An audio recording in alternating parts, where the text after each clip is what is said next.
السلام علیکم ورحمۃ اللہ۔ کیا آپ جانتے ہیں کہ عربی زبان میں سب سے مشکل اور منفرد حرف کون سا ہے؟ وہ ہے حرف ضاد۔ لیکن اگر ہم اس کی درست ادائیگی اور مخرج کو سیکھیں گے تو کوئی مشکل نہیں ہے۔ آئیے ہم حرف ضاد کا درست مخرج سیکھتے ہیں۔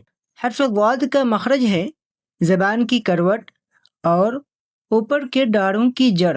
یعنی ہم جب اپنی زبان کی سائیڈ کو اوپر کی داڑھوں سے مضبوطی سے جماتے ہیں، چاہے وہ دائیں طرف کے داڑھوں سے ہو یا بائیں طرف کے داڑھوں سے، یعنی دونوں میں سے کسی ایک سے، تو ضاد ادا ہوتا ہے۔